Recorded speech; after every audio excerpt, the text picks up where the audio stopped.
Hey, and welcome back to part 2 of the Samsung Droid Charge repair video. This is not a repair tutorial. This is just a fun video of me trying to fix this phone and many other phones. If you have not been following my channel for a few months now, this is from where I got this phone. It was from a $27 part slot of 9 phones.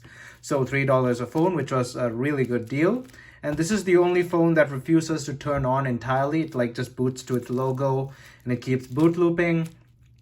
In part 1, which you can find here, I tried to flash this thing using Odin 3, the Samsung flash software. I tried to flash it using Odin 3 and it did not work. It kept failing. The fun part about the failing is when it failed at a point called NAND check, meaning the NAND flash memory, before flashing the device, the software, Odin 3, has to check if all components are working. So NAND flash means the flash memory check. That failed. So it means that there's something wrong with this phone's flash memory. A subscriber told me that this phone and a couple of other phones like it have a history of flash memory issues, and a couple of other Samsung from that era as well. So I'm assuming it's one of that. It's that flash memory issue. And he said there's nothing really much you can do about it. It's the flash memory is fried. But I'm just gonna try and fix it, because now the hardware guys are going to be mad in the comment section, like, you only flashed it, you should take it apart and start screwing around with the flash memory. And even though I think it's not really worth it, I want to please everyone, so I did the software part in part 1, so you can go check that out if you haven't already. And now we're doing the hardware part because the software part failed. So let's take this thing apart. By the looks of it, it seems like it's a quick open phone. Just a bunch of screws and clips, I believe. I have never seen this phone on the inside. I've never taken it apart. I never knew this phone even existed. I always thought the Droid term was a Motorola thing, not a Samsung thing, but whatever. The thing is, I had a look online and I was looking for an iFixit, basically a schematic of the board showing me what's what, but they have not done a in-depth teardown. They've done a battery replacement, a card reader replacement, stuff like that, but they've not done an in-depth teardown of this phone. So it's going to be interesting to say the least, because I'll have to figure out what is what as I go along.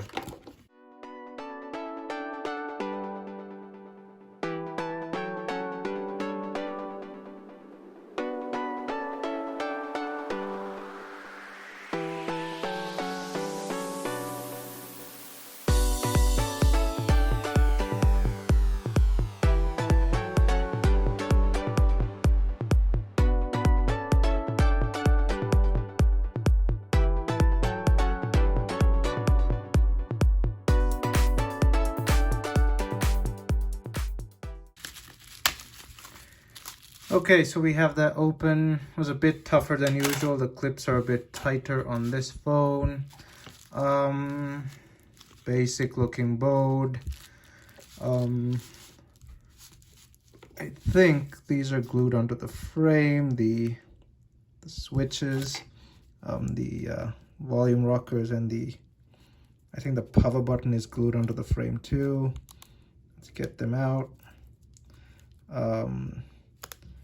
Will I be able to fix this phone? I do not know. Usually, if it's a serious NAND flash issue, heating it up with a heat gun, which I'm gonna do now, is usually not the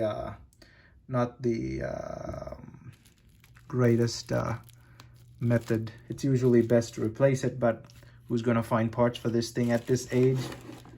The answer is nobody. I need a flathead.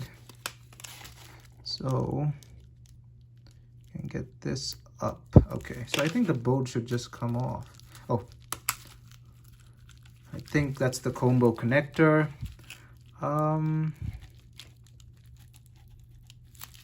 Doesn't it want to come? Oh, this thing has stuck itself back again.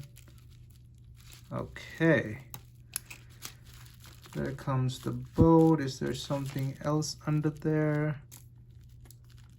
Nope. Where is there? There's some sort of ribbon under there. Oh yeah, that's strange. Wait, if I can get it. Oh, okay, there we go.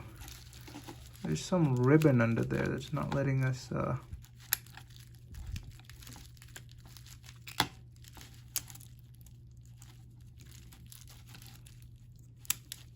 Okay, there we go. It was just a plug-like thing. It automatically comes off. Here's the board. Let's move these to a side. Screen over there. Here is the board. So we got Samsung ARM. Which one's the processor? Which one is the memory? It's gotta be either of the three. So I see the Qualcomm logo here. Yeah, that's not Qualcomm, it's Via Telecom. So it says Via Telecom. So that's probably the connection controller or something like that. Is this the memory module? This could be the memory module. It says ARM here, so this is definite. Well, it says ARM on those two. Either of these two could be the processor. This definitely has Samsung memory because Samsung makes their own memory. The processor, like I mentioned in the first video, is a Hummingbird chip. It's the predecessor to Exynos, Samsung Hummingbird. If you're wondering what this is a mini HDMI port. I think that's the memory. I'll have to have a closer look. Be right back. Okay, so this is what I think is going on. This, I confirmed it to be the LTE processor, the 4G band processor. It's also designed by Samsung. There are parts of them for sale on certain supply websites even today. This is the Hummingbird processor. This is some other telecommunications, blah, blah, blah, something, a signal processor of some sort. So this, when I searched it up, it wouldn't tell me what it is. All the websites are in Korean, but when I translated them using Google Translate, nothing mentioned about memory, but I can say with certainty this is the memory module. This is the next big chip, but it's connected to the camera, so it's definitely a camera-related thing. These are all other small chips. This is definitely not a memory module. Memory modules are usually slightly rectangular instead of square. So this is what we're targeting.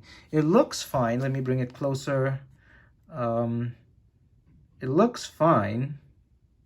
Doesn't look popped or anything, but we're still gonna heat it up and we'll see what happens. Alrighty, let's heat this thing up, see what we get.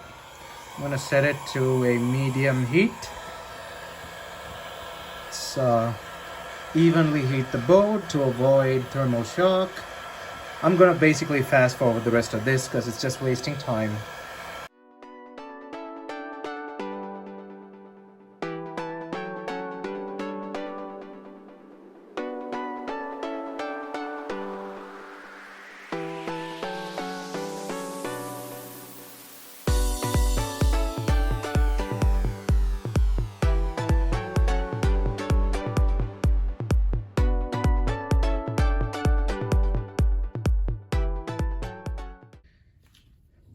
Okay, so that's done heating, I'd say.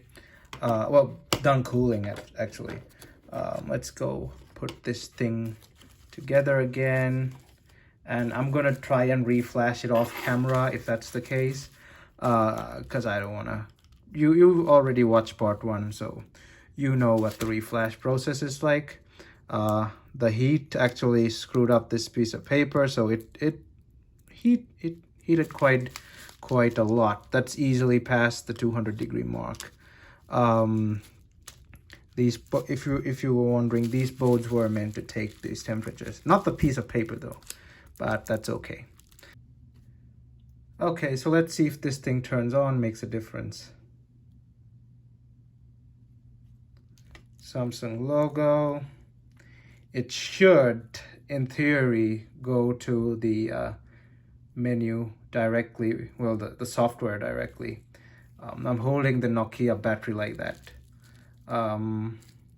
Let's see what happens. Okay, so it's been on the Samsung logo forever now. Two things could have happened. Either I could have fixed it and it's just confused because the memories all like basically probably got erased and stuff, and which I can flash it and restore it. Or I completely broke it even more. Now the Droid logo and the sound saying Droid is also not coming. So two of the aforementioned scenarios could be playing out here. I may have repaired it and all it needs is a flash, or I may have broke it some more. I'll go put it on the computer, try and flash it and see what happens. Be right back. So it's doing its thing, and I'm not going to repartition with the PIT file, so I'm just doing auto reboot and the PDA with the flash file. It usually hasn't gone this far, so we shall see what happens. It usually ends at the M, so I don't know. Let's see. Oh boy, moment of truth. It's the Movinant check again, and it's moving. It's moving, well, slightly. Oh boy. Either it'll go on to the next check, or it'll just show a big red bar saying check failed. We actually passed the Movinant. Now we're in CPM Odin. I have not come this far at all. Okay, so I think we fixed the RAM, the memory issue. Now we shall just wait a bit more and see what happens. Okay, so we passed the full reflash, I think, and the drive has been connected. It has booted automatically into reboot mode, into basically the recovery mode. Let me show you. So it is rebooting. Might take a while, obviously, after all the crap it's been through. So let's give it some time and see what happens. But I'm pretty sure it might work. Even if it doesn't, I've come so far, and all the things that I did to it worked in some sense or another, but we shall see. So it wouldn't turn on. It just goes to the Samsung logo and it like the Verizon logo and all that stuff, and it just shuts itself off. So now I'm going to redo this with the PIT file because I didn't do it earlier. And now I put auto reboot, repartition, and reset time as well. So we'll see how that goes. So that seems to be done. So it's rebooting as usual. We'll see what happens now. So after a couple of more tries, this logo sometimes opens up, this connect to computer thing. Sometimes it goes into that new new as in 2012 new Samsung loading screen. The Samsung logo starts off as a blue haze and then it loads up to Samsung. The Droid logo and the red eye and all of that stuff, that's all missing. So I know that I did flash it in some way, and I know that the eMMC or the memory module is working somewhat. So I'm kind of happy that I guess I somewhat fixed it. But the fact that the logo changed and now it's acting differently and stuff, and that what was that check thing, the eMMC check, the Movinant check, it also passed on Odin 3. So it means I did fix the phone to a certain extent, but there are a few more things that I have to do, I believe, to get this thing working. The thing is, a lot of those files aren't available because this phone wasn't that popular, and all the XDA download links for this phone do not work anymore. Like, the links are no longer functional, and I barely got the software for this anyway. The CDC, or what was the name of? I forgot the name. The APA file. The APA file, I barely got it, and I got that from a YouTube video link from a private mega upload link. All the XDA links to this phone do not work anymore because they were posted like 10 years ago. So there's a lot of software that I want a flash onto this, like maybe unlock the bootloader, blah, blah, blah, blah, blah. There are more things that could be done with Odin. The only issue is I can't find the relevant software to this. So for now, that's it for this video. I'm not going to try more with this phone. I'm pretty happy that I got this far as well. Maybe I'll return to this phone in the future, but that's a big maybe. I might get a new battery for this, a proper battery for this, without sticking the Nokia battery in there. But that's a big maybe. But for now, part 2 is up and I'll be focusing on other things. This thing's just going in a drawer. Maybe I'll revisit it in the future. Let me know down in the comments if you want to see this phone again and see me find those files eventually and fix it. But I highly doubt I'll find those files because it's been almost 11 years and no one really cares about this phone anymore. Anyway, that's it for this video. Thumbs up, and I thank you for watching both part 1 and 2. And I'll see you guys in my next video.